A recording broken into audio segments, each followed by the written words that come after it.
Hi, welcome back to my channel. వివాహ బంధం స్టోరీకి కొంచెం ఛానల్లో ప్రాబ్లం అయిందండి. అందుకే ఆ స్టోరీ డిలేట్ అయిపోయింది. కాకపోతే ఆ స్టోరీ ఎండింగ్ పార్ట్ని నేను నార్మల్గా కొంచెం మీకు అర్థమయ్యే రీతిలో ఎక్స్ప్లెయిన్ చేస్తాను. ప్లీజ్ దయచేసి నన్ను క్షమించండి. నన్ను అర్థం చేసుకుంటున్నారని అనుకుంటున్నాను. మరి స్టోరీ వినేద్దాం. నెక్స్ట్ డే హర్ష, సుజన వాళ్ళ రిసెప్షన్ గ్రాండ్గా ఏర్పాట్లు జరుగుతూ ఉంటాయి. హర్ష తనకి, భార్యకి, ఇంట్లో వాళ్ళకి అందరికీ బట్టలన్నీ తనే డిజైనర్స్ పిలిపించి రెడీ చేస్తూ ఉంటాడు. కానీ మృదులకి అవన్నీ నచ్చవు. ఎందుకంటే తన కొడుకు ఉన్న డబ్బులంతా వాళ్ళకే దారపోస్తున్నారని కుళ్ళుకుంటూ ఉంటుంది. అలాగే పైకి అనేస్తుంది. హర్షకి చాలా కోపం వస్తుంది. డాడ్, నేను నా భార్యకి, నా తమ్ముడికి, మా మరదలకి మాత్రమే నేను బట్టలకి పే చేస్తున్నాను. మీ భార్యకి మీరే డబ్బులు కట్టుకోండి అని కోపంగా వెళ్ళిపోతాడు. అలా మాట్లాడిన హర్ష మాటలకి అందరూ షాక్ అవుతారు. మృదుల అయితే బాధపడుతుంది. కొడుకు మాటలు తనకి కొంచెం బాధగా అనిపిస్తూ ఉంటాయి. అలా నెక్స్ట్ డే హర్ష వాళ్ళ రిసెప్షన్ చాలా గ్రాండ్గా అరేంజ్ చేస్తారు. ఆ పార్టీకి చాలామంది వస్తారు గెస్ట్లు. వాళ్ళని చూసి కొంతమంది షాక్ అయితే కొంతమంది జంట బాగుంది, కొడుకు అచ్చు హర్షలాగే ఉన్నాడని చాలామంది దీవిస్తారు. అలాగే హర్ష కంపెనీలో పనిచేసే పిఏ తనని చూడగానే నాకు దక్కవలసిన తన ప్లేసు వేరొకరికే దక్కడం వల్ల తను చాలా ఫీల్ అయి కుళ్ళుకుంటూ ఉంటుంది. అలాగే కొన్ని రోజులు గడుస్తూ ఉంటాయి. చాలా సంతోషంగా సుజన, హర్ష వాళ్ళ జీవితాన్ని గడుపుతూ ఉంటారు. అలా సాగుతూ ఉంటే మృదులకి ఇక్కడ చాలా చాలా కోపంగా ఉంటుంది. వాళ్ళపైన పట్టలేనంత ద్వేషం రగిలిపోతూ ఉంటుంది. బయటికి కానీ కనిపించదు. ఒకరోజు ఎవరూ లేని టైంలో సౌమ్య అటువైపుగా కిచెన్ వైపు వెళ్తూ ఉండగా సౌమ్యని అనరాని మాటలు అని అంటుంది. కానీ సౌమ్య అవన్నీ వినలేక బాధతో కన్నీళ్లు పెట్టుకుంటుంది. ఇక అక్కడ ఉండలేక ఆ ఇల్లు దాటి బయటకి వెళ్ళిపోతుంది, ఎవరికీ తెలియకుండానే. కానీ సుజనకి మాత్రం ఒక మెసేజ్ పెడుతుంది. అక్క, నేనిక ఉండలేను, ఇక్కడి నుంచి వెళ్ళిపోతున్నాను, నన్ను క్షమించు అంటూ. అది చూసిన ఇంట్లో వాళ్ళందరూ గుండెలు పగిలేలా ఏడుస్తారు. సుజన అయితే తట్టుకోలేకపోతుంది. హర్ష సుజనకి ధైర్యం చెప్తూ, నా మరదల్ని ఇంట్లోకి తీసుకుని వచ్చే బాధ్యత నాది, నువ్వు మాత్రం బాధపడకు, నాకు ఒక్కరోజు టైం ఇవ్వు, సౌమ్యని నేను ఇంట్లోకి ఎలాగైనా తీసుకుని వస్తాను అంటూ మాటిస్తాడు. హర్ష మాటలు వినగానే సుజన కంట్రోల్ అవుతుంది. కానీ మృదులకు మాత్రం నచ్చదు. ఎలా వస్తుందో నేను చూస్తాను అనుకుంటూ మనసులోనే తిట్టుకుంటూ ఉంటుంది. కానీ సాకేత్ మాత్రం చాలా కోపంగా రగిలిపోతూ ఉంటాడు సౌమ్య చేసిన పనికి. ఇంత చెప్పినా సౌమ్య ఇంట్లో నుంచి వెళ్ళిపోయిందంటే తను తట్టుకోలేకపోతాడు. ఒక్క మాట కూడా తనతో మాట్లాడకుండా ఇక్కడి నుంచి వెళ్ళిపోయిందనే బాధతో ఉంటాడు. ఇంతేనా నన్ను అర్థం చేసుకుందని కుమిలిపోతూ ఉంటాడు. అలాగే హర్ష, సాకేత్ బాధపడుతూ ఉంటే దగ్గరికి వెళ్ళి ఓదారుస్తాడు. అది కాదన్నయ్య, సౌమ్య నన్ను ఇంతేనా అర్థం చేసుకుంది అని బాధపడుతూ ఉంటే తన బాధ అర్థం చేసుకుంటాడు హర్ష. సరే సాకేత్, నేను వెళ్ళి సౌమ్యని నచ్చజెప్పి తీసుకుని వస్తాను అని అంటాడు.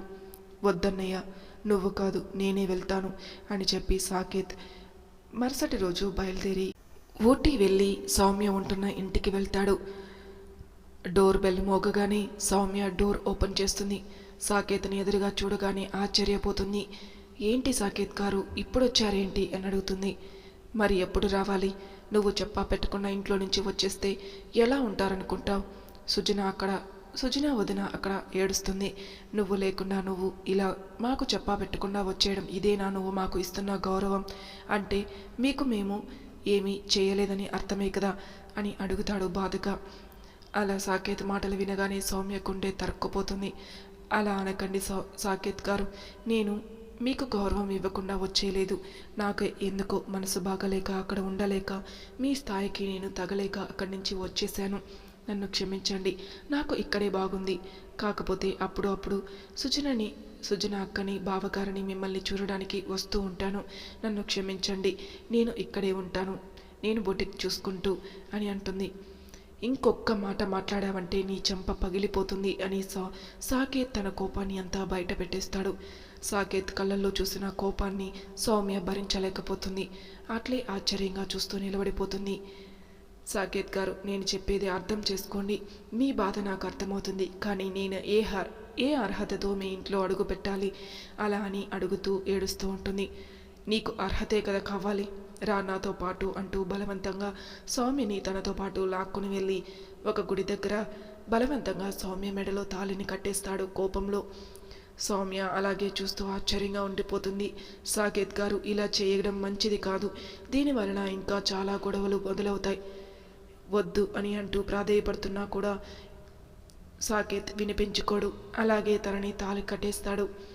ఇప్పుడు నా భార్య అనే అర్హతతో నువ్వు మా ఇంటిలో అడుగు పెడతావు, నిన్ను ఎవరు కాదంటారో నేను చూస్తాను అని అంటూ తనకి మాట్లాడే అవకాశం ఇవ్వకుండా సాకేత్ తనని అక్కడి నుంచి తన ఇంటికి తీసుకుని వెళ్ళిపోతుంటాడు. అలా వాళ్ళ ఇంటి గుమ్మం మీద అడుగు పెడబోతుండగా మృదుల చూసి సౌమ్యని చూడగానే కోపంతో రగిలిపోతూ, ఆగవే, ఎక్కడికి వస్తున్నావు, తేరగా తిని కూర్చోవడానికి ఇదేమన్నా నీ అత్తారిల్లు అనుకుంటున్నావా అని అంటూ కోపంగా రగిలిపోతూ అంటుంది.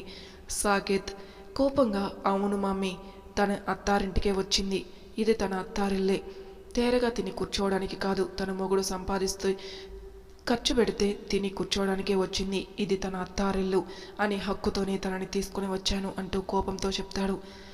తన మాటలు వింటున్న కొడుకు మాటలు విని మృదుల గుండె ఆగిపోయినట్లుగా అట్లే చూస్తూ ఆశ్చర్యంగా ఉంటుంది. ఆ మాటలకి బయట వచ్చిన వర్ధన్ ఇంకా హర్ష, సుజన బయటికి వచ్చి సౌమ్య మెడలోని తాళిని చూడగానే అందరూ షాక్ అయి నిలబడిపోతారు. ఏంట్రా, ఎంత పని చేశావు సాకేత్ అంటూ హర్ష తనని అడగ్గా, ఇంకేం చేయమంటావన్నయ్య, తను రావడానికి ఒప్పుకోకపోతే ఇంకా ఆఖరి నిమిషంలో ఇలా చేయవలసి వచ్చింది, తను నా భార్య అనే హక్కుతో ఈ ఇంటికి నేను తీసుకుని వచ్చాను, ఇంకా ఎవరి అనుమతి అనవసరం లేకుండా తను ఈ ఇంట్లో ఉండడానికి తను చాలా బాధపడుతుంది, అందుకని తనకి ఒక హక్కు ఇవ్వాలని నా భార్య అనే హక్కుతో తనని ఇంటికి తీసుకుని వచ్చాను అని ముగిస్తాడు. వర్ధన్, నేను చేయాల్సిన పని నువ్వు చేశావని సంతోషంతో హ్యాపీగా కళ్ళ ముందు జరుగుతున్న దృశ్యాన్ని చూస్తూ అలాగే ఆగిపోతాడు. జరిగిందేదో జరిగిపోయింది, సౌమ్యని ఇంట్లోకి తీసుకొనిరా అని అంటాడు వర్ధన్. సుజన అలాగే చూస్తూ ఆగండి అని అంటుంది. వెంటనే లోపలికి వెళ్ళి హారతి పళ్ళెం తీసుకుని వచ్చి హారతి ఇచ్చి మరీ ఇంట్లోకి తీసుకుని వస్తుంది. కానీ మృదుల అలాగే నిలబడిపోయి ఆశ్చర్యంగా చూస్తూ ఉంటుంది. హారతి ఇస్తున్న సుజనని చూసి, ఇప్పుడు ఒకటే అనుకున్నా, రెండవది కూడా తయారైంది, ఇంట్లోకి సరిపోయారు అందరూ అనుకుంటూ మాట్లాడుతూ ఉండగా గట్టిగా వర్ధన్ తనని చెంప మీద చల్లుమని ఇస్తాడు. నిన్ను ఎప్పుడో కొట్టుండవలసింది, ఇప్పుడు కొట్టాను, సంతోషించు. చూడు, నాకు 2 కొడుకులు 2 కోడళ్ళు, వాళ్ళిద్దరూ ఎక్కడికి వెళ్ళరు, వాళ్ళు నా ఇంట్లోనే ఉంటారు, వాళ్ళు అనాథులు కారు, నా మేనకోడళ్ళు, అలాగే నా కొడుకులకి భార్యలు కూడా. ఏమండి, నన్నే కొడతారా, భార్యనని చూడకుండా నా మీదే చెయ్యొత్తారా అనేసని కోపంగా మృదుల వర్ధన్ని అడుగుతూ ఉంటుంది. ఇప్పుడు గుర్తొచ్చిందా నువ్వు నా భార్యవి అని? ఆనాడు ఏ రోజైనా నువ్వు నన్ను భర్తగా ఆప్యాయంగా పలకరించిన రోజైనా ఉంటుందా? పూట పూటకి నాతో గొడవలు పెట్టుకుంటూ కొడుకుల దృష్టిలో పెళ్ళంటేనే ఒక గొడవ, ఆ బంధంలో నేను ఇరుక్కోకూడదని స్థానానికి తీసుకుని వచ్చావు. నీ వల్లనే వాడు హర్ష ఇలా తయారయ్యాడు. ఏదో దేవుడి దయ వల్ల సుజన దొరికింది కాబట్టి మనకి కోడలుగా వచ్చింది, లేకపోయింటే ఇంతవరకు మనం చెప్పినా వినకుండా పెళ్ళికి ఒప్పుకునేవాడే కాదు. చూడు, బంగారం లాంటి మనవడు, వాడిని చూసేనా నీ బుద్ధి మారలేదా? ఇక నువ్వు ఎన్నటికీ మారవు, ఇక నీకు ఈ ఇంట్లో స్థానం లేదు. నా కోడల్ని అవమానించిన నీకు ఈ ఇంట్లో స్థానం లేదు. నీకు నచ్చినా నచ్చకపోయినా వాళ్ళు మన ఇంట్లోనే ఉంటారు. నీకు నచ్చకపోతే ఇక్కడి నుంచి నువ్వు వెళ్ళిపోవచ్చు అని కోపంగా వర్ధన్ అంటాడు. అవమానం తట్టుకోలేక అది కోడళ్ళ ముందు తనని కొట్టడంతో తనకి అవమానం భరించలేక ఆ ఇంట్లో నుండి అడుగు బయట పెట్టబోతుంది. హర్ష, సాకేత్ ఇద్దరు వాళ్ళ మమ్మీని ఆగమని చెప్పి, మమ్మీ ఇప్పటికైనా మారు మమ్మీ, సుజన, సౌమ్య చాలా మంచివాళ్ళు, వీళ్ళిద్దరి కంటే మంచి కొడల్ని నువ్వు ఇంటికి తీసుకుని రాగలుగుతావా? ఒకవేళ నీ ఇష్ట ప్రకారమే తీసుకుని వస్తే గనక నీలాగే ఉంటారని మాకు భయంగా ఉంది మమ్మీ. నీలాంటి కోడల్ని ఇంటికి తీసుకుని వచ్చిన తర్వాత మా పరిస్థితి కూడా డాడీ లాగానే ఉంటుంది కదా, ప్రతిరోజు వాళ్ళతో యుద్ధమే చేయాల్సి ఉంటుంది. ఇలాగ ప్రశాంతంగా మేము కాపురాలు ఎప్పుడైనా చేసుకుంటామా? చెప్పు, నువ్వే ఆలోచించు మమ్మీ అని సాకేత్ అంటూ ఉండగా మృదుల కళ్ళల్లో నీళ్లు తిరుగుతాయి. అంటే వీళ్ళ దృష్టిలో నేను గొడవ పడే ఒక మమ్మీలాగే కనిపిస్తున్నాను. అంటే వీళ్ళకి చిన్నప్పటి నుంచి నా ప్రేమని కానీ ఆప్యాయత కానీ వీళ్ళు చూడలేదన్నమాట. ఎంతటి తప్పు చేశాను నేను అని కుమిలిపోతూ ఒక్క క్షణం అక్కడే కుప్పకూలిపోతుంది. అలా పడిపోయిన మృదులని చూసి గుండె తరక్కిపోతుంది వర్ధన్కి. దగ్గరికి తీసుకోవాలని అనుకున్నా కూడా లేదు, తనకి బుద్ధి రావాలి అనుకుంటూ అక్కడే ఆగిపోతాడు. సుజన పరుగున వెళ్ళి నీళ్లు తీసుకుని వచ్చి మృదులకి ఇస్తుంది. అత్తయ్య నీళ్లు తీసుకోండి అంటూ తనని ఆప్యాయంగా చూసి, సుజన నువ్వు ఎంత మంచిదానివి, నిన్ను ఎన్ని మాటలు అన్నా కూడా నువ్వు నోట్లో నుంచి నన్ను అత్తయ్య అంటూ పిలుస్తూ ఎంతో మర్యాద గౌరవం ఇస్తున్నావు. కానీ నేను ఏనాడూ నిన్ను అంత గౌరవంగా చూసుకోలేదు. మా ఇంటి మహారాణివి నువ్వు, నిన్ను ఎంత మంచిగా చూసుకోవాలి, కానీ అది ఏనాడు జరగలేదు. నిన్ను అవమానాల పాలు చేశాను. నీకు నీ భర్తని దూరం చేసి 4 ఏళ్ల పాటు ఎడబాటును మిగిల్చాను. నన్ను క్షమించు సుజన అంటూ కన్నీళ్లు పెట్టుకుంది. అదేంటి అత్తయ్య అలా అంటారు? మీరు ఎప్పుడు నన్ను క్షమించమని అడగకండి. నాకు మీ పరిస్థితి అర్థం చేసుకోగలను. మీరు బాధపడకండి అత్తయ్య, అన్నీ సర్దుకుంటాయి. మీరు ఎక్కడికి వెళ్ళనవసరం లేదు. మనం అందరం మన ఇంట్లోనే కలిసి ఉందాం, చాలా సంతోషంగా ఆప్యాయంగా అంటూ సుజన కళ్ళు తిరిగి ఎమోషనల్ అవుతూ పడిపోతుంది. అందరూ ఆశ్చర్యంగా సుజన వంక చూస్తూ, సుజన ఏమైంది లేయి అంటూ హర్ష బాధపడుతూ ఉంటాడు. అంశు కూడా మమ్మ ఏమైంది మమ్మ లేమమ్మ అంటూ ఏడుస్తూ ఉంటాడు. అందరికీ ఏమి చేయాలో అర్థం కాక హడావిడిగా వర్ధన్ వచ్చి, హర్ష డాక్టర్కి కాల్ చేయరా అని పిలుస్తాడు. వెంటనే డాక్టర్ వస్తారు. డాక్టర్ వచ్చి సుజనని చెక్ చేసి, ఏమీ లేదు, చాలా నీరసంగా ఉన్నట్టున్నారు. చాలా రోజుల నుంచి ఏదో మనసులో తెలియని బాధ అనుకుంటాను. అంతేకాదు మీకు ఒక మంచి గుడ్ న్యూస్ కూడా, త్వరలో తను తల్లి కాబోతున్నది అని ఒక మంచి శుభవార్త చెప్తారు. అంతే. ఇక మృదుల చాలా సంతోషం డాక్టర్ గారు, ఇక నుంచి మా కోడల్ని కాలు కింద పెట్టనివ్వకుండా చాలా బాగా జాగ్రత్తగా చూసుకుంటాం అంటూ ఆ ఇంట్లో ఆనందాలు నెలకొల్పుతాయి. మృదుల వర్ధన్ దగ్గరికి వెళ్ళి నన్ను క్షమించండి అంటూ ప్రాధేయపడుతుంది. మృదుల పైన అంతో ఇంతో కోపం ఉందే కానీ మృదుల అంటే చాలా ఇష్టం వర్ధన్కి. భార్య కన్నీళ్లు పెట్టుకొని క్షమించమని అడగగానే తన హృదయం కరిగిపోయింది. అంతే, మృదులను క్షమించి తన భార్యగా ఎంతో ప్రేమగా చూసుకుంటూ ఉన్నారు. అలా చూస్తుండగానే సుజనకి 7వ నెల పెట్టింది. 7వ నెల శ్రీమంతం చేయాలని చాలా అందంగా ఏర్పాట్లు చేస్తున్నారు. కానీ సుజనకి ఎక్కడో ఒక వెలితి. శ్రీమంతం అంటే అమ్మవారి ఇంటి వాళ్ళ సారితో ఘనంగా చేయించుకోవాలి అనుకుంటారు. కానీ నాకు అమ్మలేరు అని బాధపడుతూ ఉండగా సౌమ్య అక్కడికి వస్తుంది. అక్క, ఏం ఆలోచిస్తున్నావు? ఇంత సంతోషకరంలో కూడా నువ్వెందుకు బాధపడుతున్నావు? నీ మొహం చూస్తేనే నాకు అర్థమవుతుంది. నీలో ఏదో తెలియని బాధ. ఏదేంటో చెప్పక్క, ఈ చెల్లికి చెప్పవా అంటూ అడుగుతుంది సౌమ్య.